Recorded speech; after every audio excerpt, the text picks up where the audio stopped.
আমি সাবিনী ইয়াসমিন আলো, স্বামী মোহাম্মদ শাহ আলম, গ্রাম মেষতলা। আমি বুধবার উত্তরপাড়া পরিবার পরিকল্পনার কাজে গিয়েছিলাম। সেখানে ফিরোজ হঠাৎ এসে হাজির হয় এবং আমার শারীরিকভাবে ও মানসিকভাবে অত্যাচার করার চেষ্টা করে এবং আমার বোরখা নিয়ে টানাহেঁচড়া করে এবং আমার 6 বছরের বাচ্চাকেও সে শারীরিক মানসিক নির্যাতন করার চেষ্টা করে।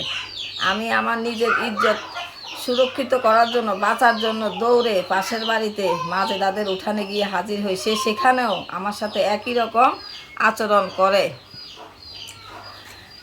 এইটা ভিডিওটা ভাইরাল হওয়ার পর থেকে এলাকাবাসীরা তাকে খুঁজতে আরম্ভ করে, পুলিশের হাতে তাকে জিজ্ঞাসাবাদ করার জন্য চেষ্টা করে এবং এক পর্যায়ে রাতের বেলা তাকে খুঁজে পাওয়া যায়। এলাকাবাসীরা তাকে পুলিশে ধরিয়ে দেওয়ার চেষ্টা করে এবং সে এলাকাবাসীর উপর চওড়া হয়ে যায়, তাই তারা তাকে প্রতিহত করার চেষ্টা করে। আমি কোনো রাজনৈতিক দলের সাথে আমার সম্পর্ক নাই। সে ফিরোজ তার নিজের অপকর্মকে ঢাকার জন্য, চাপা দেওয়ার জন্য সে রাজনৈতিক দলের আশ্রয় নিতে চাইছে। আর এলাকাবাসীও তার উপর আগেও সেই ধরনের অনেক চেষ্টা করেছিল। এলাকাবাসী কেউ তার পক্ষে নাই, সবাই বিপক্ষে।